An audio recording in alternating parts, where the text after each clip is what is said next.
तो नमस्कार सभी लोगों को। आज मैं आपके सामने हूँ दोबारा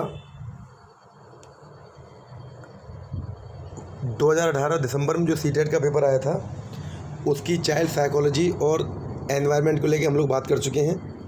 आज हम बात करने वाले हैं हिंदी पेडागोजी या भाषा हिंदी का जो पार्ट है उसके बारे में। 91 to 120 91 से 120 तक ये हिंदी के क्वेश्चन हैं और इसमें एक पोएम और एक पैसेज दिया गया है और बाकी 15 क्वेश्चन वो हिंदी पेडागोजी से रिलेटेड हैं। तो हम जो बात करेंगे अब उसमें हम देखेंगे, पहले हम पोएम को देखेंगे। जैसा कि मैं आपसे बार बार बोलता रहा हूँ, पोएम, पैसेज, उनसे रिलेटेड जो ऑप्शन हैं, जहाँ मुझे लगेगा डायरेक्ट आंसर होता है वो डायरेक्ट आंसर टिक कर देंगे और जहाँ पर लगेगा उन आंसर में, यानी जो 4 ऑप्शन हैं उनमें मैं आपको कुछ और एक्सप्लेन कर सकता हूँ तो मैं वैसे करूँगा, क्योंकि ये डायरेक्ट आंसर टिक करना ये एक इजी टास्क है। लेकिन उसके अंदर जो 4 ऑप्शन हैं उनमें हमारा वाला ऑप्शन जो हो सकता है, जो करेक्ट ऑप्शन हो, पहले वो आप ना चुनें, आप कोई और चुनें। तो आपने जो ऑप्शन चुना या आपने जिसे सेलेक्ट किया वो ठीक क्यों नहीं है, मैं जो बता रहा हूँ वो ठीक क्यों है, इसको लेके भी हम बात करेंगे और यही हम अपने सारे वीडियोज़ में करते आए हैं। तो आज हम शुरू कर रहे हैं विदाउट डिले 91 से 120 हिंदी पेडागोजी या हिंदी लैंग्वेज जो आपकी है उसके बारे में आज हम बात कर रहे हैं।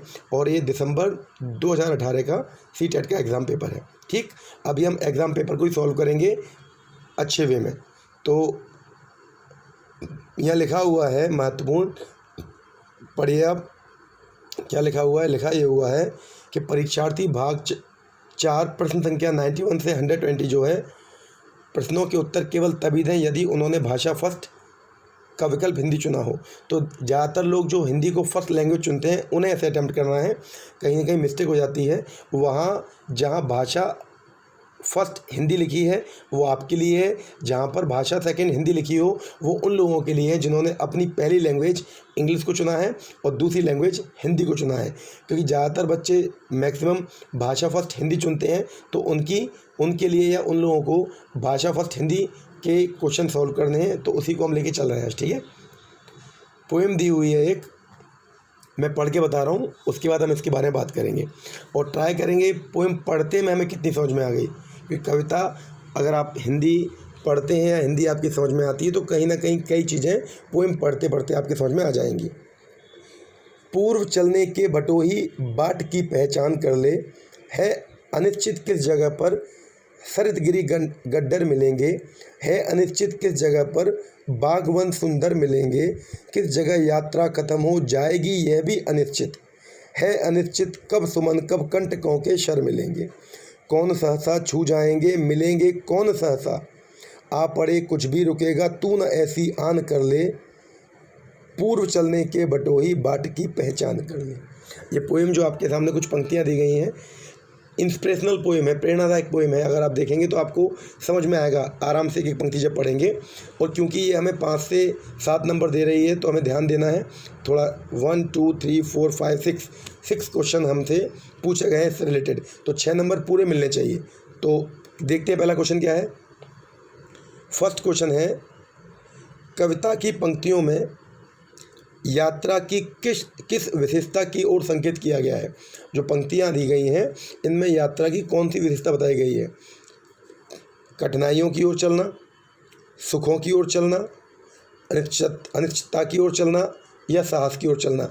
हो सकता है इसमें जो आंसर पहले टिक हों वो ठीक हों, लेकिन कई जगह आपको ऐसा भी मिलेगा पेपर में जो आंसर टिके हैं वो गलत भी हो सकते हैं। तो आप इसकी ओर ना जाएं, जो आपको ठीक लगे वो बताएं। आप अपने अकॉर्डिंग आप देखिए। कठिनाइयों की ओर चलना, पूर्व चलने के बटोही बाट की पहचान कर ले, है अनिश्चित किस जगह पर सरितगिरी गड्ढर मिलेंगे, है अनिश्चित किस जगह पर बागवन सुंदर मिलेंगे, किस जगह यात्रा खत्म हो जाएगी यह भी अनिश्चित, है अनिश्चित कब सुमन कब कंटकों के शर मिलेंगे, और कौन सहसा छू जाएंगे मिलेंगे कौन सहसा, आ पड़े कुछ भी रुकेगा तू न ऐसी आन कर ले, पूर्व चलने के बटोही बाट की पहचान कर ले। जब आप पोएम को पढ़ेंगे तो एक चीज़ आपको बार बार शो हो रही है, ये देखिए, अनिश्चित है अनिश्चित कब सुमन कब। तो यहाँ बताया जा रहा है कवि के द्वारा कि आपको अनिश्चितताएं ज़्यादा मिलेंगी। तो कठिनाइयों की बात की, सुखों की ओर पहले काट देते हैं, करना ही छोड़ते हैं। तो पहला आंसर सुखों की ओर, दूसरा ऑप्शन कहीं बात नहीं की गई साहस की ओर, कहीं इसमें नहीं बोला गया कठिनाइयों की ओर और अनिश्चितताओं की ओर। तो कठिनाइयों की ओर भी सही मान लिया जाता, लेकिन यहाँ पर अनिश्चितताएं बताई गई हैं कि आपको नहीं मालूम कहाँ पर आपको समतल भूमि मिलेगी, कहाँ पर आपको समतल भूमि, जब आपको अपना रास्ता चुनना आसान होगा, जब आप इजीली चल पाओगे, और कहाँ पर आपको ऊबड़ खाबड़ भूमि मिलेगी जहाँ पर आप नहीं चल पाओगे, कहाँ पर आपको अच्छे अच्छे मतलब अपने चारों ओर लोग पॉजिटिव मिलेंगे, अच्छा बोलने वाले मिलेंगे, कहाँ पर आपको नेगेटिव बोलने वाले मिलेंगे। कविता कुल मिला के ये बताना चाह रही है। तो अनिश्चितताओं की ओर इशारा किया गया है, इसका आंसर होना चाहिए थर्ड वन। मैं थर्ड के साथ जा रहा हूँ, ठीक है। तो I will go with the third one, तीसरा आंसर ठीक होगा। अगर आपको कोई और लगता है तो आप बता सकते हैं, ठीक है। अब है कविता में आए सुमन और कंटक किस भाव के प्रतीक हैं। देखिए समझिए, यहाँ किस लाइन में सुमन कंटक, पहले वो देखते हैं। सुमन और कंटक की बात किसमें की गई है? सुमन, ये रहा है, अनिश्चित कब सुमन कब कंटकों के शर मिलेंगे। तो अब समझने का प्रयास करेंगे। इन्होंने बोला है कि कविता में आया हुआ यह भाव जो है, इसका भाव समझिए। क्या वास्तविकता में फूल और कांटों की बात की जा रही है? सुमन और कंटक, फूल और कांटे, बाग और वन, सुख और दुख, प्रिय और प्रिय। तो बाग और वन की तो बात नहीं करते। सुमन माने होता है फूल, कंटक माने कांटे, ये बिल्कुल ठीक है। तो फूल और कांटे, बाग और वन तो मतलब ही नहीं है इसका। सुख और दुख की हम बात कर सकते हैं, प्रिय और अप्रिय की बात कर सकते हैं। तो हम कोई अपना और प्रिय अप्रिय होता है जिन्हें हम जानते हैं, और रास्ते में जब हम अनजानों के साथ चल रहे होते हैं, अनजान लोगों में जा रहे होते हैं, तो वहाँ अनजान भी प्रिय बन जाते हैं। तो प्रिय अप्रिय को भी छोड़ दीजिए, अनजान रास्ता है। फूल और कांटे, सुख और दुख, समझिए मेरी बात को। उन्होंने पूछा है कविता में आए सुमन और कंटक का भाव बताइए, यानी वो किस भाव में यूज़ किए गए हैं, उसका भाव बताना है आपको। तो अगर देखा जाए अर्थ पूछा होता, सुमन और कंटक को अर्थ में क्या बोलेंगे, तो फूल और कांटे सही होता। अगर भाव पूछा है तो फूल और कांटों का मतलब यहाँ है कि आप जिस रास्ते पे चल रहे हैं, आपको नहीं पता कहाँ पर आपको सुख मिलेगा और कहाँ पर आपको दुख मिलेगा। तो हमारा थर्ड आंसर ठीक होना चाहिए। फूल और कांटे कब ठीक होता? भाव नहीं पूछते, अर्थ पूछते। और अर्थ यहाँ पर सुमन कंटक का कविताओं में जो अर्थ, इस कविता में जो अर्थ है वो है सुख और दुख। यानी जिस राह पर आप चल रहे हो, राहगीर, बाट मतलब बाटनी देखना, राहगीर से बोल रहे हैं कि आप रास्ता चेक रास्ता देख लो किस राह पर आप चल रहे हो।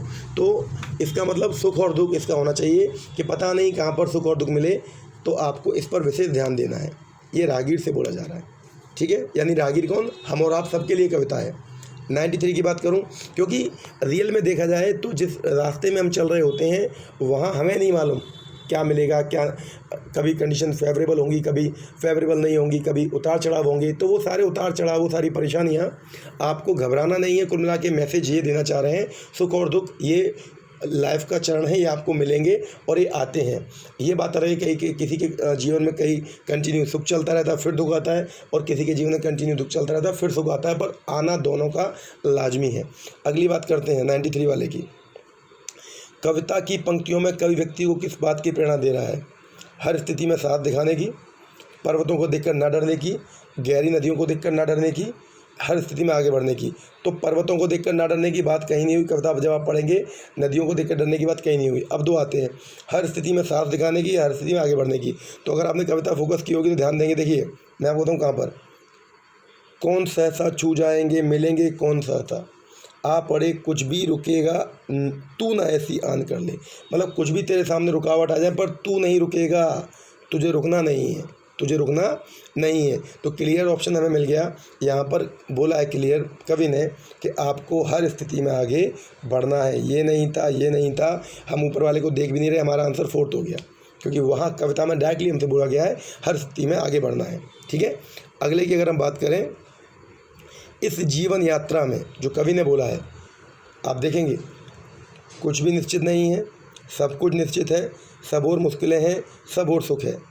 तो निश्चित तो नहीं है, सब और मुश्किलें सब और है, लेकिन उसमें सॉल्यूशन भी हैं। तो सब और मुश्किलें नहीं है ये भी नहीं मानेंगे, सब और सुख भी नहीं है, सिंपल सी बात है, कुछ भी निश्चित नहीं है, कुछ भी निश्चित नहीं है। कब क्या मिलेगा आपको एक्सेप्ट करना है, डेफिनेट कुछ भी नहीं है। उम्मीद करता हूँ आपकी समझ में आ रहा होगा, ठीक है। आगे बात करते हैं 95 की। नीचे दिए गए शब्दों की अगर मैं बात करूं तो नीचे दिए गए शब्दों में सरित का समानार्थी शब्द कौन सा नहीं है? सरित माने क्या होता जानिए। सरित, देखिए मैं बताऊं कविता में कहाँ है सरित, कविता में सरित वर्ड कहाँ है वो देखिए पहले। देखिए सरित गिरी गड्ढर मिलेंगे, तो सरित मीन नदियाँ, नदियों से आशय है। तो आप देखिए तटनी जयमाला नद या प्रवाह, तो तटनी माने नदी होता है, जयमाला नदी को बोलते हैं, नद भी नदी होती है, प्रवाह माने नहीं है। तो तटनी ये पर्यायवाची पूछा गया है, तो इसमें 95 में 4th वाला आंसर ठीक होगा, क्योंकि जो प्रवाह वर्ड है, प्रवाह, वो उसका समानार्थी या पर्यायवाची वर्ड नहीं है। अब अनिश्चित शब्द में कौन सा प्रत्यय आ सकता है, पहले जान लीजिए प्रत्यय होता क्या है। जो शब्द या जो शब्द किसी शब्द के बाद में लगकर, जो वर्ण समूह किसी शब्द के बाद में लगकर उसके अर्थ को विशेष कर देते हैं, उन्हें प्रत्यय कहा जाता है, बाद में लगकर। तो अनिश्चित के बाद में कौन सा एक इन चारों में ते ती तीता, ते ते तीता, कौन सा एक इफेक्टिव है जो उसके बाद में लगकर एक अच्छा अर्थ बना सकता है। तो अनिश्चित, अनिश्चिती, अनिश्चिती या अनिश्चितता, तो हम सिंपल सा जान लेंगे अनिश्चितता हमारा सही शब्द है। बाकी तीन जो उपसर्ग हैं उनका इसमें कोई यूज़ नहीं है। ओके, अब आगे देखते हैं 97th। जो 97 उससे पहले आप देखिए एक वाक्यांश आपको दिया गया है, ठीक है। अब वाक्यांश को पढ़ूंगा, आप खुद समझिए, आप खुद पढ़िए। मैं आपको इतना बता देता हूँ, इस वाक्यांश को अगर आप पढ़ेंगे तो आपको मिलेगा कि माँ बाप हमेशा बच्चों को जो कराना चाहते हैं वो अपनी मर्ज़ी से कराना चाहते हैं, वही स्कूल अपनी मर्ज़ी से कराना चाहते हैं। जैसे एग्जांपल के लिए इसमें बताया गया है कि जब स्कूल के अंदर कल्चरल एक्टिविटीज़ होती हैं, बच्चे गाना गाते हैं, डांस करते हैं, 15 अगस्त को होता है, कविताएं सुनाई जाती हैं, वाद विवाद मतलब गायन होता है, कल्चरल एक्टिविटीज़। लेकिन जब वो कल्चरल एक्टिविटीज़ उस टाइम के बाद 15 अगस्त के बाद बच्चे लाइफ में इम्प्लीमेंट करना चाहें, कोई सिंगर बनना चाहें, तो माँ बाप उन्हें एक्सेप्ट नहीं करते, वही स्कूल उन्हें एक्सेप्ट नहीं करते। यानी कल्चरल एक्टिविटीज़ को ये सारी चीज़ें एक्सेप्ट नहीं की जाती, क्योंकि माना जाता है पढ़ाई में पाबंदी लगा देती हैं, पढ़ाई में रुकावट कर देती हैं, ये माना है। तो ये पूरे पैसेज का सार है, आप समझेंगे, क्योंकि आप जब समझोगे आपको समझ में आएगा, और इस पैसेज को समझ के तब आप आंसर दोगे तो और अच्छा लगेगा, ठीक है। पढ़िएगा। गीत कविता बच्चों के जीवन में रच बस जाएं, यह माता पिता को पसंद नहीं, क्योंकि इससे बच्चे पढ़ाई लिखाई पर चढ़ जाते हैं, माता पिता द्वारा तय लक्ष्य प्राप्त नहीं कर पाएंगे, केवल आनंद में खोए रहेंगे, केवल कविता ही लिखते रहेंगे। तो देखिए इसके अंदर सिंपल, जब आप पैसेज पढ़ोगे आंसर आपको मिल जाएगा। इसके अंदर आंसर सीधा दिया हुआ है कि अगर वो कविताओं में लग जाएंगे तो जो लक्ष्य माता पिता ने सोचा उसे वो तय नहीं कर पाएंगे, उनका मानना होता है, ये माता पिता का मानना होता है कि जब बच्चे इन्हीं कविताओं को, गायन को करते रहेंगे तो हमारे द्वारा यानी उनके द्वारा जो तय लक्ष्य हैं उन्हें बच्चे प्राप्त नहीं कर पाएंगे। तो 97 का सेकंड आंसर। गीत कविता स्कूलों को भी पसंद नहीं आती, क्योंकि उन्हें लगता है, मैंने बताया भी आप लोगों को, स्कूली पढ़ाई लिखाई में इसका कोई संबंध नहीं है। नहीं, संबंध ऐसा नहीं बोलते वो लोग, इससे बच्चों का बहुत समय नष्ट होता है, इससे परीक्षा परिणाम देर से आएंगे, यह सीखने का बहुत ही कठिन काम है। तो इन दो का कोई मतलब नहीं है, इन दो की बात करते हैं। स्कूल पढ़ाई लिखाई का इससे कोई संबंध नहीं है। अगर स्कूल पढ़ाई लिखाई का संबंध नहीं है तो आप लोग कल्चरल एक्टिविटीज़ कराते हैं, तो संबंध तो है उसमें, ये मानते हैं, ये मानना है टीचर्स का, स्कूल मैनेजमेंट का, कि इससे बच्चों का बहुत समय नष्ट होता है। तो 98 का 2, 97 का 2, ये मैं आंसर आपको इसलिए दे पा रहा हूँ क्योंकि पैसेज में पढ़ चुका हूँ, है ना, वो मैंने आपको उसका सार बता दिया। इस पैसेज में बताया गया है कि पहले खेल कूद में बच्चे खेलते थे, उसमें अपनी तुकबंदी बना लेते थे, बड़ा अच्छा लगता था, जिससे उनकी क्रियात्मकता, रचनात्मकता जनरेट होती थी उनके अंदर। आज उन चीज़ों पर रोक लगा दी गई है, क्योंकि बच्चों को इतने मौके नहीं दिए जाते, रोक दिया जाता है। कोई माँ बाप नहीं चाहता उनके बच्चे सिंगर बने या डांसर बने। अगला है, गीत कविता के बारे में कौन सा कथन सही नहीं है। यह संस्कृति का अभिन्न हिस्सा है, सही नहीं है, मतलब एक गलत है। यह जीवन शैली का स्वाभाविक हिस्सा है, यह भाषा सृजनात्मकता को पोषित करते हैं, समाज में इनकी व्यापक सहमति नहीं है। समझने का प्रयास करें। यह संस्कृति का हिस्सा है, ये तो सही है। जीवन शैली में गीत संगीत सबके हिस्सा है, ये क्रिएटिविटी बढ़ाते हैं, मैंने बताया भी अभी, रचनात्मकता बढ़ती है। समाज में इनकी व्यापक सहमति नहीं है, ये इसको लेकर अब गलत है, ये गलत है। समाज में इनकी व्यापक सहमति समय के साथ बदलाव आया है, समय के साथ बदलाव आया है। और ये जो पैसेज है आपको बताएगा, नीचे वाले पैसेज में क्लियर किया गया है कि समय के साथ चीज़ें बदली हैं, तो समाज में इसकी व्यापक सहमति नहीं है, इसको हम नहीं मानेंगे, ठीक है, ये गलत है। गीत कविता के बारे में इसका कोई मतलब नहीं है, ठीक। अगला 100, शिक्षा व्यवस्था गीत कविता को किस दृष्टि से देखती है। इस पैसेज के अकॉर्डिंग साधक के रूप में, सहयोगी के रूप में, संपूरक के रूप में, ये तीनों नहीं है, मैंने बोला रुकावट के रूप में। बाधक या रुकावट के रूप में देखा जाता है शिक्षा व्यवस्था में गीत कविता को, कि अगर बच्चे ज़्यादा गीत करेंगे, ज़्यादा कविताएं करेंगे तो शिक्षा जो उनके चैप्टर्स हैं वो उन्हें अच्छी तरह लर्न नहीं हो पाएंगे, उनकी लर्निंग एबिलिटी कहीं ना कहीं अधिगम क्षमता प्रभावित होगी। अगली की बात करें, अनुच्छेद के आधार पर गीत कविता के बारे में कौन सा कथन सही नहीं है? एक कथन सही नहीं है, स्कूल और परिवार इसकी महत्ता को समझ नहीं रहे, ये तो सही है, इस पैसेज में दिया गया है। इससे बच्चे अपनी राह भटक जाएंगे, एक ये भी बताता हूँ। ये बच्चों को शब्दों से खेलने का अवसर देती हैं, ये भी दिया हुआ है, पढ़ेंगे आप। बच्चे भरपूर आनंद लेते हैं, ये भी दिया हुआ है। ये कहीं नहीं दिया हुआ, क्योंकि पहले उन्होंने ये बताया माँ बाप को पसंद नहीं आएगा, पैसेज में ये बताया माँ बाप को पसंद नहीं आ रहा या टीचर्स को पसंद नहीं आ रहा, लेकिन कहीं भी नहीं बोला इस पैसेज में कि बच्चे राह भटक जाएंगे। बच्चे गीत कविताओं से राह नहीं भटकते हैं, तो हमारा आंसर होना चाहिए सेकंड। ओके, ये सिंपल पैसेज है, इसलिए इसमें ज़्यादा हमने बात नहीं की। अब इस पाठ के आधार पर बताया गया है, इस पैसेज के आधार पे बच्चों के लिए लक्ष्य, इस पाठ के जो पैसेज है उसके अकॉर्डिंग कौन निर्धारित करता है? स्वयं बच्चे, माता पिता, स्कूल या शिक्षा अधिकारी। तो आप पढ़ोगे तो मालूम चलेगा, इसमें माता पिता लक्ष्य निर्धारक का कार्य कर रहे हैं। कविताएं सुनी सुनाई जाएं, इसमें कौन सी क्रिया है? तो कविताएं सुनी सुनाई जाएं, आप ध्यान रखिए कि कविताओं के जो क्रियाओं के मेन दो प्रकार वो तो यही हैं, सकर्मक और अकर्मक। अकर्मक कौन? जिसे हम बोलते हैं इंट्रांजिटिव, जो अपने ऑब्जेक्ट पर यानी अपने कर्म पर निर्भर नहीं रहती। सकर्मक जो अपने कर्म पर यानी जो वर्ब अपने कर्म ऑब्जेक्ट से अर्थ दे पाए। तो कविताएं सुनी सुनाई जाए, सुनना, सुनी और सुनाना ये कविताओं पर डिपेंड करता है, इसका अर्थ कविताओं पर निर्भर है, और कविताओं पर निर्भर है इसलिए इसे सकर्मक कहेंगे। इसको आप हिंदी में भी जान लीजिए, ट्रांजिटिव कहेंगे, क्योंकि इसका सेंस वर्ब का कविताओं के बिना निकल कर नहीं आ पाएगा। अगला सांस्कृतिक में प्रत्यय है, देखिए दो बार आ गया। पहले प्रत्यय था अनिश्चित में प्रत्यय है, ता लगा दिया था हमने।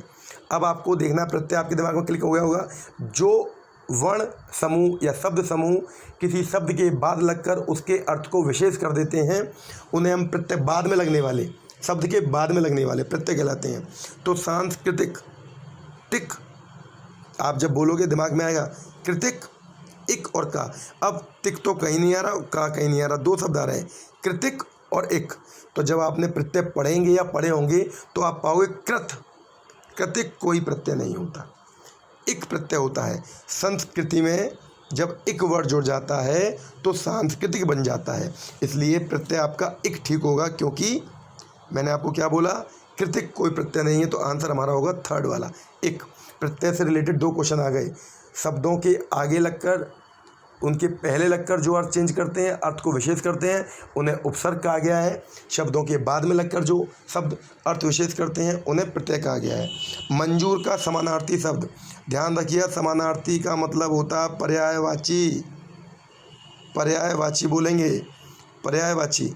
तो मंजूर का पर्यायवाची देखना है आपको, मंजूर का पर्यायवाची है पसंद, प्रस्ताव, स्वीकार। मुझे आपका प्रस्ताव मंजूर है यानी मैं उसे स्वीकार करता हूँ, बिल्कुल ठीक। प्रस्ताव मंजूर का होगा स्वीकार करना।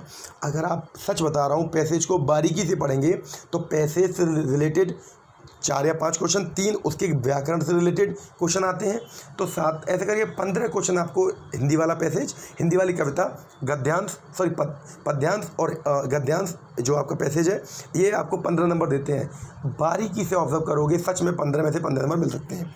आगे बढ़ते हैं, 105 106 पे आते हैं। 106 हमारा ये रहा। अब हमारे पैसेज हो गए पूरे। अब आइए, अब ये पेडागोजी आ गई, हिंदी पेडागोजी, इस पर थोड़ा फोकस करेंगे।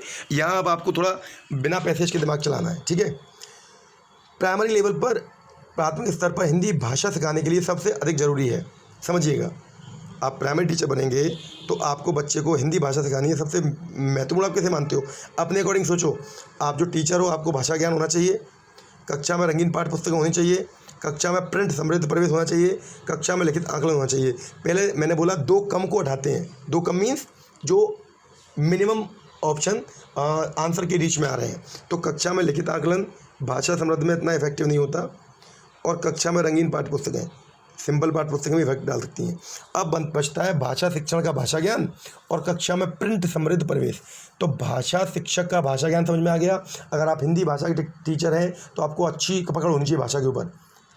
दूसरा, कक्षा में प्रिंट समृद्ध परिवेश, जिस क्लासरूम के अंदर आप लोग हैं उसमें अच्छे अच्छे आपने इफेक्टिव बच्चों द्वारा बनाए गए चार्ट पेपर लगाए हुए हैं। चारों ओर बच्चों को जहाँ नज़र मारते हैं वहाँ उन्हें लर्निंग एबिलिटी बढ़ाने के लिए या अधिगम को बढ़ाने के लिए कविताएं दिखाई देती हैं, अच्छे अच्छे चैप्टर्स दिखाई देते हैं जो पोस्टर के रूप में लगे हुए हैं। तो ऐसा माहौल जब चारों ओर मिलता है बच्चों को, कौन सा, कक्षा में प्रिंट समृद्ध प्रवेश, चारों ओर अच्छे अच्छे पोस्टर्स मिलते हैं उनके द्वारा लिखे हुए, अच्छे अच्छे शब्द मिलते हैं, वर्ड विलोम शब्द लिखे हुए उनके द्वारा, आपने पोस्टर लगा दिए, उनको जब जब वो देखेंगे तो उनकी भाषा इफेक्टिव होगी। और ध्यान रखिएगा मैंने ये टिक क्यों नहीं किया, क्योंकि प्राइमरी लेवल पे टीचर को इतना ज़्यादा भाषाई ज्ञान होना आवश्यक नहीं है। अगर वो बहुत अच्छा भाषाई टीचर नहीं है, अगर कोई भी बहुत अच्छा भाषाई, मान लो मैंने एमए हिंदी नहीं किया, मेरी एमए हिंदी नहीं है, तो क्या मैं कक्षा में प्राइमरी में अच्छी भाषा टीचर के रूप में स्टेबलिश नहीं हो सकता? हो सकता हूँ, अगर मुझे भाषा की बारीकी मालूम है तो। हाँ, अगर मैं बीए वालों को पढ़ाना चाहता हूँ या 12th वालों को पढ़ाना चाहता हूँ या 10th वालों को पढ़ाना चाहता हूँ तो मेरी भाषा पे कमांड होना अच्छा होना चाहिए।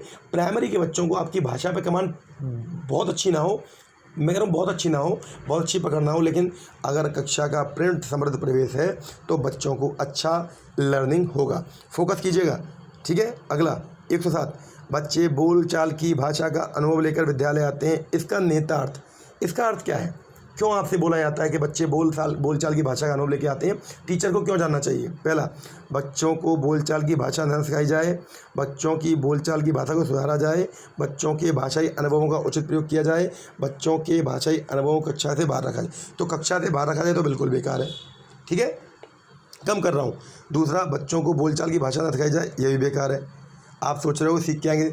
अब बचते हैं दो जो टिक है, एक तो वो बच्चों की बोलचाल की भाषा को सुधारा जाए, दूसरा बच्चों के भाषाई अनुभवों का उचित प्रयोग किया जाए। एक बार नहीं 50 बार बोल चुका हूँ कि जब बच्चे जो सीख के आ रहे हैं, जो भी शब्द लेके आ रहे हैं, उनको आप उनका रिसोर्स मानो, स्रोत मानो, मतलब वो भरे हुए हैं, भंडार है उनके पास, वो उस भंडार से अब आपको बाहर निकालना है और उस भंडार में जो कमी सही करनी है।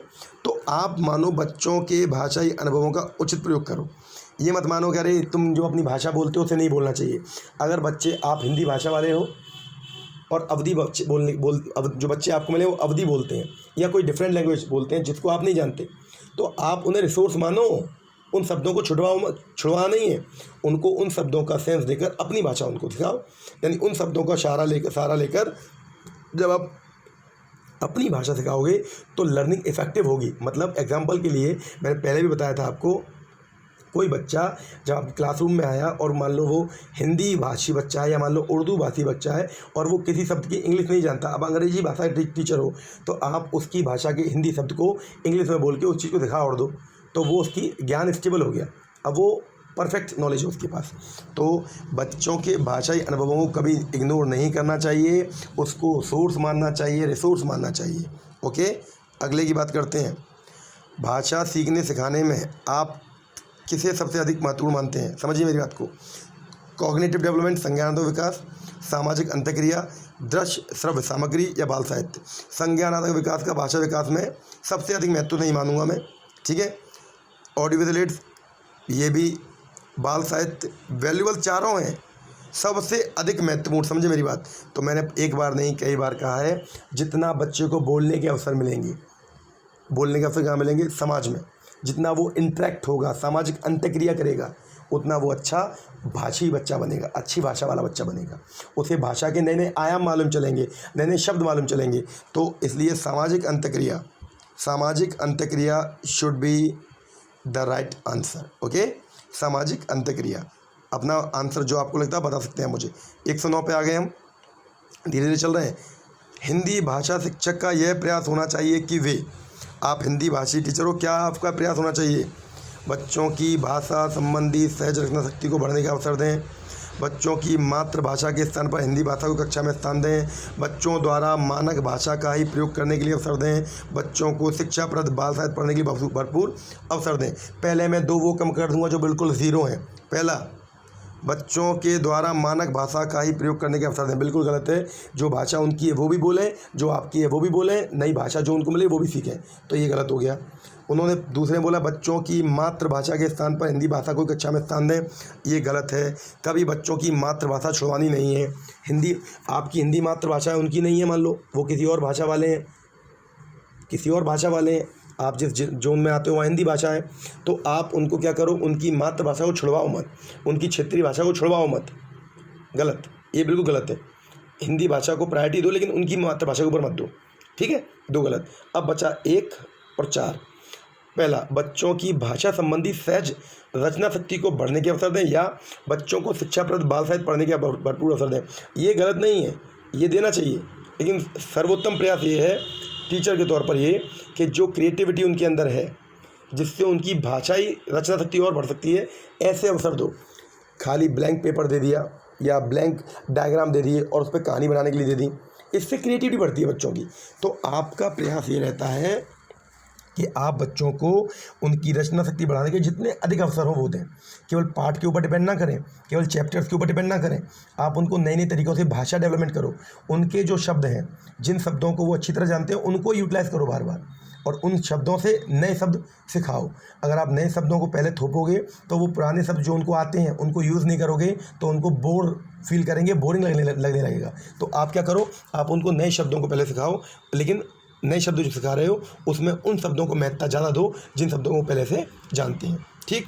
अगला, कक्षा 5 के बच्चों के भाषा आकलन के संदर्भ में आप किस सवाल को सबसे कमज़ोर मानते हैं? ध्यान रखिए, 5 की बात कर रहे हैं। सबसे कमज़ोर सवाल, केशव सबसे क्या कहता होगा, कल्पना करके केशव के शब्दों में लिखो।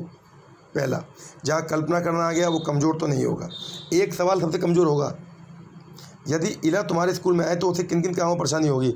कोई बच्चा स्कूल में, आपके अपने स्कूल में आप बच्चे से पूछते हो, बच्चों मान लो कोई दूसरे बाहर के स्कूल की लड़की आपके स्कूल में आती है तो उसे क्या क्या परेशानी होगी। ये भी आसान सवाल नहीं है, ये 2 बिल्कुल आसान सवाल नहीं है, ये तो क्रिएटिव सवाल है। अपने दोस्तों से पूछकर पता करो कि कौन किस बात से घबराता है, ये। और एक, ईदगाह कहानी में हामिद ने मेले से क्या खरीदा। आप में थोड़ा सा भी कॉमन सेंस यूज़ करोगे तो सबसे आसान सवाल कौन सा है, भाषा आकलन के संदर्भ में सबसे कमज़ोर किस सवाल से आपको ये आकलन हो ही नहीं पाएगा, भाषा सीखी बच्चे ने या भाषा सीख रहा है। अपने दोस्तों से पूछकर पता करो कि कौन किस बात से, ये तो 2 तो इफेक्टिव क्वेश्चन है, इनका मतलब ही नहीं है, ये तो अच्छे प्रभावशाली क्वेश्चन है। अपने, और इसमें कल्पना करना तो बहुत इफेक्टिव है। अपने दोस्तों से पूछकर पता करो कौन किस बात से घबराता है, एक ये क्वेश्चन। और चौथा, ईदगाह कहानी में हामिद ने मेले से क्या खरीदा। कक्षा 5 में क्लियर सा है, ईदगाह कहानी में हामिद ने मेले से चिमटा खरीदा। ये बच्चे को भाषा संबंधी विकास में कोई मदद नहीं करता है क्वेश्चन। उसने कहानी सुन ली होगी, चिमटा बोल देगा, ख़त्म। आप जज भी नहीं कर पाओगे, आपने ना पढ़ाया हो, किसी दोस्त से सुन लिया होगा तब भी चिमटा बोल देगा। इसलिए इसका मतलब क्या हुआ, इसका मतलब ये चौथा क्वेश्चन जो है वो सबसे कमज़ोर क्वेश्चन है, जिससे भाषा का आकलन अच्छी तरह नहीं हो सकता। भाषा का आकलन तब बेहतरीन होता है जब बच्चा खुद सोच कर लिखे, जब बच्चा विचार करे, नए शब्दों को चुने, नए नए शब्द लेके आए, और ऊपर वाले दोनों में उसे नए नए शब्द लिखने पड़ेंगे। जब आप उससे बोल रहे हो कल्पना करो, तो कल्पना करने में बहुत इफेक्टिव कार्य करना पड़ेगा। जब आप उससे बोल रहे हो ईला तुम्हारे स्कूल में आए, तो वो काम सोचेगा कि हमें किन किन कामों में परेशानी आती है। फिर ईला जो बाहर की लड़की है जिसे मैं जानता हूँ वो यहाँ आएगी, उसे किन किन में परेशानी आएगी, वो तो कुछ और परेशानी फील करेगी, मुझे तो लोग जानते। ये सारी चीज़ें बच्चे को क्रिएटिव बनाती हैं। इसलिए 4th क्वेश्चन, जब क्वेश्चन चैप्टर का सीधा आंसर पूछ लोगे, इससे कोई आकलन नहीं होता। इसीलिए जिस तरह आप सोचते हैं, आपने चैप्टर पढ़ा दिया, बच्चे से क्वेश्चन आंसर पूछ लिए, बच्चे ने क्वेश्चन के आंसर दे दिए, प्रश्न के उत्तर दे दिए, और बच्चा हिंदी जान गया, हिंदी भाषा सीख गया। बिल्कुल गलत, बिल्कुल गलत। हिंदी भाषा सीखने के लिए उन शब्दों का अर्थ आना चाहिए, उसे मालूम होना चाहिए चिमटा कहाँ यूज़ किया जाता है, चिमटे से क्या क्या कार्य होते हैं, चिमटा किससे मिलके बना होता है। मैं एग्जांपल दे रहा हूँ, तो भाषा ज्ञान होता है। ओके। 111, भाषा का अति महत्वपूर्ण, इन चारों में क्या सबसे महत्वपूर्ण भाषा में सपोर्ट करेगा। सुनना बिल्कुल करता है, अक्षर ज्ञान बिल्कुल करेगा, लेखन अक्षर ज्ञान इतना नहीं करेंगे, सुनना और संप्रेषण ये करेंगे। तो संप्रेषण ध्यान रखिएगा, संप्रेषण का मतलब होता है 2 लोगों के बीच में बातचीत। और अभी मैंने बोला जितना बच्चों का बातचीत होगी, जितना वो इंट्रैक्शन करेंगे, उतनी भाषा अच्छी होगी। इंट्रैक्शन में अंतक्रिया, तो इसका सबसे परफेक्ट आंसर है संप्रेषण। तो संप्रेषण भाषा का अति महत्वपूर्ण प्रकार है। भाषा संप्रेषण से भाषा अच्छी सीखी जा सकती है। ओके, 111 हो चुका है। 112 पे आते हैं बिना डिले करे हुए। सुनने और लिखने की कुशलता, ध्यान रखिएगा, सुनना है और लिखना है। इसका आकलन करने का सबसे, आकलन समझ गए ना, मतलब असेसमेंट तैयार करना, बच्चा कितना सीखा। सबसे अच्छा तरीका क्या है, कविता सुनना और शब्दार्थ लिखना, कविता सुनकर प्रश्नों के उत्तर लिखना, सुनी गई कहानी को अपने शब्दों में लिखना, सुनी गई कहानी को शब्दश लिखना। अब समझो मेरी बात, कविता सुनना उसके शब्द लिखना, मैं इसको बिल्कुल नहीं मानता। कविता सुना, पाठ के पीछे शब्द लिख लो, कविता के पीछे के शब्द लिख लो, देख के लिख देगा, कोई सुनना और लिखना इसमें अच्छा नहीं हुआ। कविता सुनकर प्रश्नों के उत्तर लिखना इसमें अच्छा नहीं माना जाएगा, कुशलता का आंकलन नहीं हो पाएगा, आप जज नहीं कर पाओगे। अगर वो कविता सुन के प्रश्नों के उत्तर लिख रहा है और सही भी लिख रहा है तो वो सही नहीं, क्योंकि मैंने पूछा हामिद ने मेले से क्या खरीदा, चिमटा, ये आंसर इफेक्टिव नहीं है। अब आते हैं 2, सुनी गई कहानी को अपने शब्दों में लिखना और सुनी गई कहानी को शब्द से लिखना। अब आप सोच के बताओ मुझे, जब कोई टीचर यानी मैं एक शिक्षक के तौर पे आपको कहा, आप किसी बच्चे को कहानियाँ सुनाते हो, फिर बोलते हो कि बच्चे कहानी सुनाओ या कहानी लिख के दिखाओ, अगर वो आपके द्वारा सुनी कहानी अपने शब्दों में लिख देता है तब, या आपकी सुनी कहानी में जो शब्द उसे लगे हैं उन शब्द को लिख देता है, उन कहानी के शब्द लिख, तब आप उसे अच्छा मानोगे। तो मैं तो उसे तब अच्छा मानूंगा जब मेरी सुनी गई कहानी को अपने शब्दों में लिख पा रहा है। इसका मतलब लिखना और सुनना कुशल हुआ है, जब मेरी बात को अच्छी तरह सुनेगा और अच्छी तरह लिख पाएगा। कुशलता उससे जज होगी जब अपनी सुनी कहानी को अपने शब्दों में लिख पाएगा। ये सबसे अच्छा तरीका है, ये सबसे अच्छा तरीका है। आपने कोई कहानी सुनाई, उसके क्वेश्चन आंसर पूछ लिए, इससे भाषा ज्ञान जज नहीं कर पाओगे। आपने कोई कहानी सुनाई और बोला बेटा अब एक काम करो, अब जो दिल में जो मैंने सुनाई है उसे अपने मन से लिख के बताओ, अपने शब्दों में लिखो, और जो वो लिख के लाएगा तब आप भाषा ज्ञान को आकलन कर पाओगे। ओके। 113, एक बच्चा है सार्थक जो पढ़ते समय कभी कभी वाक्यों शब्दों की पुनरावृत्ति करता है। पुनरावृत्ति यह भाषाई व्यवहार दर्शाता है कि, ध्यान रखिएगा आप क्या सोचते थे आज तक, आज एक आपका डाउट क्लियर होगा। आप क्या सोचते थे बार बार और आज क्या आंसर आएगा वो समझें। वह पढ़ने में अधिक समय लेता है, आप आंसर वही दोगे जो आप क्लासरूम में सोचते होगे, और मैं आंसर वो दूंगा जो मैं क्लासरूम में सोचता हूँ। और ये रियलिटी बता रहा हूँ मैं। वह पढ़ने में अधिक समय लेता है, वह अटक अटक कर ही पढ़ सकता है, वह समझ के साथ पढ़ने की कोशिश करता है और उसे लंबे शब्दों को पढ़ने में कठिनाई होती है। वह पढ़ने में अधिक समय लेता है, ये पुनरावृत्ति का मतलब नहीं है। वह अटक अटक कर ही पढ़ सकता है, ये आप नहीं बोल सकते कि बच्चा एक पे अटक गया तो वो अटक अटक कर ही पढ़ेगा, है ना। कभी कभी बोल रहे हैं वो, ये समझें, हमेशा नहीं, कभी कभी, कभी कभी वाली बात समझो। वह समझ के साथ पढ़ने की कोशिश करता है ये, और उसे लंबे शब्दों को पढ़ने में कठिनाई होती है। तो आप मुझे बताओ इसमें कहीं लंबे शब्दों की बात हुई है क्या, छोटे शब्दों की बात हुई है? तो ये भी गलत फैक्ट है भाई। आपकी क्लासरूम का कोई बच्चा जो अच्छा पढ़ता है और कभी कभी अटक जाता है, कभी कभी शब्दों और वाक्यों में अटक जाता है, इसका मतलब उस शब्द और वाक्य का वह जो पढ़ रहा है उसे समझ के साथ पढ़ना चाह रहा है, और समझ के साथ पढ़ना ही पठन कहलाता है। अच्छी रीडिंग क्या है? अच्छी रीडिंग का मतलब पढ़ना नहीं है, अच्छी रीडिंग का मतलब समझ के साथ पढ़ना है। अगर बच्चे ने पाठ पढ़ा और पाठ के अंदर जो शब्द आए उन शब्दों के अर्थ उसे समझ में आने लगे जो पहले भी सुन चुका है, तो वो पठन क्लियर है, तो वह समझ के साथ पढ़ने की कोशिश करता है। इसलिए अगर कभी बच्चा कोई अटके जो अच्छा पढ़ रहा हो और वो कभी अटक जाए तो उसे ये मत बोलो बेटा आपसे उम्मीद नहीं थी आप अटक रहे हो। आप ये समझो कि यहाँ जो शब्द उसके सामने आ रहे हैं उनको वो समझ के साथ पढ़ना चाह रहा है। ये लॉजिक है, ये साइकोलॉजी बच्चे की है, ये मेरे नियम नहीं है, ये साइकोलॉजी बच्चे की है कि जो बच्चा कभी कभी अटकता है वो समझ के साथ पढ़ने की कोशिश करता है। फैक्ट है, कभी कभी बजाय। ठीक। अगला, हिंदी भाषा के आकलन का उद्देश्य नहीं है, एक नहीं है। एक, बच्चों की भाषा प्रगति अभिभावकों और अंतशिक्षकों को बताना। पहला, भाषा सीखने के संदर्भ में प्रत्येक, यानी 3 है एक नहीं है, तो 3 टिक कर लो है वाले। भाषा सीखने के संदर्भ में प्रत्येक बच्चे की विशेष आवश्यकता की पहचान करना। ध्यान रखना, आकलन के 3 तरीके बता रहा हूँ। ये है, आकलन किया जाता है कि बच्चों की विशेष आवश्यकता जो है उनकी, जो बच्चे नीड वाले हैं उनकी पहचान करना। भाषा सीखने सिखाने की प्रक्रिया को उन्नत बनाना, बिल्कुल ठीक है। आकलन करते ही मतलब ये है कि बच्चे को क्या कमी आई उसको चेंज करें और उसको प्रमोट करें, उसको अच्छा समझाएं। बच्चों की भाषागत त्रुटियों की पहचान करना, त्रुटियों की ही पहचान, बिल्कुल ठीक है। त्रुटियों की पहचान के लिए आकलन होता है, आकलन तभी होता है। तो ध्यान रखें 3 चीज़ें, ये तो गलत हो गया, गलत मीन्स यही आंसर ठीक है, पर ये 3 ध्यान रखें, ये 12 पूछे जाते हैं। आकलन के 3 मेन तरीके, भाषा सीखने के संदर्भ में प्रत्येक बच्चे की विशेष आवश्यकता को मानना, पहचानना, भाषा सीखने सिखाने की प्रक्रिया को उन्नत बनाना, प्रमोट करना, और बच्चों की भाषागत त्रुटियों को ही पहचान करना। ये 3 तरीके हैं, ये नहीं है उद्देश्य ना किसी पेरेंट्स को बताना है ना टीचर्स को बताना है। अगर भाषा का टीचर मैं हूँ तो पेरेंट्स को भाषा ज्ञान नहीं बताना चाह रहा हूँ ना टीचर्स को। आकलन का तरीका ये 3 वाला है, यानी पहला वाला मेरा गलत है, उद्देश्य नहीं है, और उन्हें नहीं पूछा तो ये वाला सही होगा। ठीक है, पहला सही होगा क्योंकि क्वेश्चन में हमसे नहीं पूछा गया है, 3 है एक नहीं है। ओके, 115 6 क्वेश्चन और रहेंगे, ध्यान देते हैं थोड़ा सा। अब आप बच्चों से प्राथमिक स्तर पर उत्कृष्ट लेखन चाहते हो, बढ़िया लेखन लिखवाना, तो कौन सा आप टॉपिक दोगे? छुट्टियां कैसे मनाई, इस पर अनुच्छेद लिखो। मेरे सपनों का भारत पर अनुच्छेद लिखो। पाठ्य पुस्तक से हटकर कठिन शब्दों का शुद्ध लेखन, इतर मीन हटकर किसी आंखों देखी घटना का लिखित वर्णन। सुनो, मेरे सपनों का भारत, ये तो सबसे बोरिंग टॉपिक है। उत्कृष्ट लेखन पूछ रहे हैं। छुट्टियां कैसे मनाई, इस पर अनुच्छेद लिखना, बिल्कुल गलत बताता हूँ मैं इसे।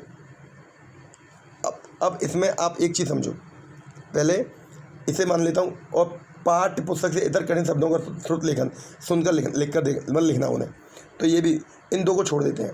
अब बनता है ये और बचता है ये। ऊपर वाले में आपने छुट्टी कैसे मनाई, आप उस पर अनुच्छेद लिखवा रहे हो, और नीचे वाले में जो आपने कोई घटना होती देखी उसका आंखों देखा वर्णन करवा रहे हो। तो जब होती हुई घटना देखी होगी, छुट्टियां कैसे मनाई, उसमें लिमिटेड वर्ड्स आएंगे, लिमिटेड शब्द आएंगे, लेकिन जो उसने आंखों होती हुई घटना देखी है उसको जब वो एक्सप्लेन करेगा तो कई अच्छे शब्द आएंगे, और गलत भी करेगा तो आप समझाओगे इन शब्दों को ऐसे यूज़ कर। तो सही आंसर है ये। उत्कृष्ट लेखन का सबसे अच्छा तरीका है बच्चे के साथ जो घटित हुआ है उसको लिखवा कर देखिए, लाइव एग्जाम्पल्स, ठीक है। बहुत लॉजिकल आंसर हैं अगर थोड़ा मेहनत करें आप। भाषा सीखने के संदर्भ में कौन सा कथन एक सही है? एक, बच्चों में भाषा अर्जित करने की जन्मजात क्षमता होती है, बात करूंगा। बच्चों में भाषा अर्जित करने की जन्मजात क्षमता नहीं होती है, नहीं भाई ये तो गलत है। बच्चे विद्यालय आकर ही भाषा सीखते हैं, बिल्कुल गलत है। अभी लेके मैंने ऊपर बताया था, बच्चे अपने शब्द लेके आते हैं। बच्चे विभिन्न संचार के माध्यम से ही भाषा सीखते हैं, संचार के माध्यमों के अलावा ही भाषा सीख जाते हैं। और इनको तीनों को ना भी देखो तो पहला जो मेरा था, ये मैंने आपको पहले ही बोला है, बच्चों में भाषा अर्जित करने की जन्मजात क्षमता होती है, और चॉम्स्की ने इसे बताया भी है कि बच्चे भाषा अर्जन की जन्मजात क्षमता लेके पैदा होते हैं। चॉम्स्की ने बताया है, भाषाई ज्ञान को लेके बहुत अच्छी परिभाषा उनकी मानी गई है, तो पहला आंसर इसमें ठीक होना चाहिए। अगला, एक आगे बीमारी, अब की बार डिस्ग्राफिया पूछ लीजिए। डिस्ग्राफिया से प्रभावित बच्चों को मुख्य रूप से कठिनाई होती है। आप समझे मेरी बात, पहले समझे डिस्ग्राफिया। आप कहीं मत जाओ, ग्राफिक वर्ड देखो, ग्राफ, और ग्राफ होते हैं, ग्राफ कहाँ आते हैं? ग्राफिक जब आप लिखते हो, ग्राफ बोलते हो, लिखने को बोलते हैं ग्राफिक, है ना। शब्दों उन अल्फ़ाबेट को ग्राफिक कहा जाता है, ग्राफिक। तो लिखना बस खत्म, कहीं सोचो मत। तो लिखने संबंधी डिस्ग्राफिया, बस सिंपल। डिसकैलकुलिया गणना संबंधी, कैलकुलिया में कैलकुलेशन। डिसलेक्सिया पठन संबंधी, डिसलेक्सिया पठन संबंधी, ये है लिखने संबंधी। ग्राफिक वर्ड आ गया तो लिखने संबंधी, ठीक है। तो कहीं नहीं जाना, लिखने संबंधी, ठीक है। अगला आता है हमारा 118 17 हो गया ये हमारा, 118 पे आते हैं, ध्यान देंगे। प्राइमरी लेवल पर हिंदी भाषा की पाठ्य पुस्तक में आप किसे सर्वाधिक, ये बहुत अच्छे वर्ड देते हैं, महत्वपूर्ण नहीं, सर्वाधिक महत्वपूर्ण। बहुत प्रसिद्ध लेखकों की प्रसिद्ध रचनाएं होनी चाहिए, नैतिक मूल्य वाली कविताएं होनी चाहिए, बहुतायत दिए गए अभ्यास कार्यक्रम होने चाहिए, हिंदी भाषा को विविध रूप देने वाली रचनाएं होनी चाहिए। अब बात समझें, सर्वाधिक महत्वपूर्ण की बात कर रहा हूँ मैं। बहुत प्रसिद्ध लेखकों की प्रसिद्ध रचनाएं है, होना चाहिए, पर बहुत बार बार नहीं होना चाहिए। नैतिक मूल्य वाली कहानी, एक ये बचता है। बहुतायत में दिए अभ्यासकार, ये भी बोरिंग हो जाते हैं। अब बचते हैं दो ऑप्शन। मोरलिटी वाली कहानी कविताएं होनी चाहिए, हिंदी भाषा की पाठ्यपुस्तक की बात कर रहे हैं। और हिंदी भाषा को देखिए, बात कर रहे हैं हिंदी भाषा की, तो हिंदी भाषा में सारी नैतिक मूल्य वाली कहानी कविताएं, उसके लिए हमारी नैतिक शिक्षा की एक अलग बुक होती है या अलग माहौल होता है। हिंदी भाषा की बात कर रहे हैं तो हिंदी भाषा के जिससे बच्चा विविध रूप जान पाए, अलग अलग फॉर्म जान पाए, हिंदी भाषा के तमाम रूप, छुपे हुए रूप जान पाए, वो बच्चे को थोड़ी बहुत जानकारी अगर मिल जाती है तो प्राइमरी लेवल पर ही कक्षा 5 का बच्चा थोड़ी बहुत चीज़ें लेके साथ जाएगा, तो 6, 7, 8 या 9, 10 में से परेशानी नहीं होगी। तो चौथा आंसर होना चाहिए हिंदी भाषा को विविध रूप देने वाली रचनाएं, ठीक है, जहाँ खड़ी बोली भी प्रयोग की गई हो और अवधि भी प्रयोग की गई हो, तरह तरह की भाषा प्रयोग की गई हो, है ना। अच्छा लगेगा बच्चे को भी। ये इंग्लिश में कई बार पूछा गया, हिंदी में भी आ गया। क्या पूछा गया समझे, ज़रा समझें इस क्वेश्चन को। 119 बहुभाषिक कक्षा।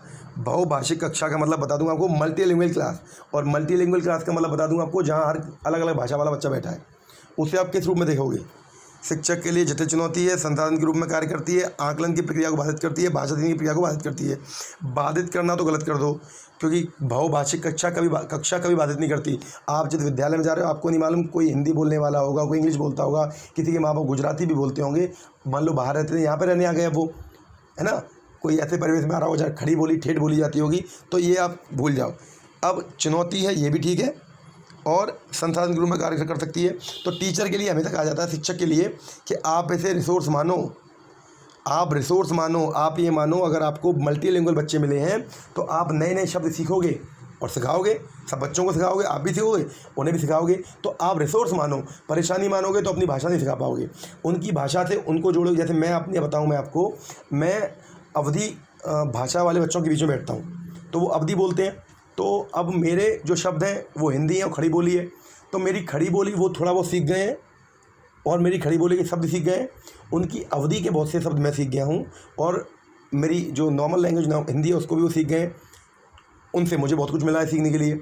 तो उन्हें मैंने सीखने के लिए कब मुझे लगा, जब लगा मैं उनको जो जानता हूँ या उनको मैं ऐसे देखा मैंने कि मुझे इनसे कुछ सीखने को मिलेगा। चाहे वो बच्चे थे, मेरे स्टूडेंट हैं सॉरी, लेकिन मैंने उनको ये ना मानकर एक रिसोर्स माना। और आज मुझे बहुत से ऐसे शब्द अवधि के जो मुझे प्रॉब्लम नहीं देते, और जो समय के साथ मुझे और अच्छा हो जाएगा, ये उनको भी बहुत अच्छा मिलेगा इस बारे में ना। उन्होंने मुझे अवरोध माना, तो अवरोध नहीं मानना चाहिए, मल्टीलिंगुअल क्लास को अवरोध नहीं मानना चाहिए, ठीक है। और लास्ट है, भाषा सीखने और भाषा अर्जित करने में अंतर का मुख्य आधार। समझिएगा, दोनों चीज़ बता दी मैंने आपको, भाषा अर्जन और भाषा सीखना। लैंग्वेज लर्निंग, लैंग्वेज एक्विजिशन, ये हम बात कर चुके हैं, मेरी वीडियो है पूरी इसके ऊपर, तो इसके बारे में ज़्यादा बात नहीं कर रहा हूँ। मैंने बोला था जो हिंदी बोल रहा हूँ वही अंग्रेजी में आएगा, जो अंग्रेजी बोल रहा हूँ वो हिंदी में आएगा, हूबहू मिलेगा। Language learning, language acquisition. तो भाषा की पाठ्यपुस्तकें मुख्य आधार बिल्कुल नहीं हो सकती, लिखित आकलन बिल्कुल नहीं हो सकता, जटिल संरचना और उपलब्ध परिवेश। सिंपल भैया, उपलब्ध परिवेश, जिस परिवेश में बालक रहेगा उसका भाषा सीखना और भाषा अर्जन उस पर ही मेन डिपेंड करेगा। तो उम्मीद करता हूँ ये आंसर क्यों हुआ सब समझ लें। परिवेश का मतलब सामाजिक अंतर्क्रिया, परिवेश का मतलब लोगों से बातचीत, परिवेश का मतलब जहाँ वो रहता है वो जगह, तो वो बहुत इफ़ेक्टिव बनेगी। तो आशा करता हूँ जो 120 क्वेश्चंस आपके सामने आज आए हैं उनको आप अच्छी तरह समझ पाओगे, और 120 मीन्स 91 to 120 उनको आप अच्छी तरह समझ पाओगे और उनके लिए फोकस दोगे, अच्छी तरह समझें। और मैं बार बार आपसे कह रहा हूँ, ये आपको बहुत बहुत बहुत ज़्यादा सपोर्टिव मिलेंगे, और यही क्वेश्चन बार बार हिंदी पेडागोजी में पूछे जाते हैं। 15 नंबर ये और 15 नंबर वो, कुल मिला के हिंदी पेडागोजी और इंग्लिश पेडागोजी आपका जो स्कोर है उसे कई गुना ऊपर ले जा सकती हैं। तो प्रयास कीजिएगा, पढ़िएगा और समय को यूटिलाइज कीजिएगा। फिर मिलते हैं नेक्स्ट वीडियो में इंग्लिश पेडागोजी के साथ, ओके। और जो आपको लगता है ऑप्शन आपके अकॉर्डिंग ठीक है उसे आप कमेंट करके बता सकते हैं। जो वीडियो देखते हैं अगर आपको कोई डाउट हो तो कमेंट कर दिया करें, क्योंकि दोबारा मैं आपको ये वीडियो देना शुरू कर चुका हूँ। Thank you very much, thank you, thanks a lot.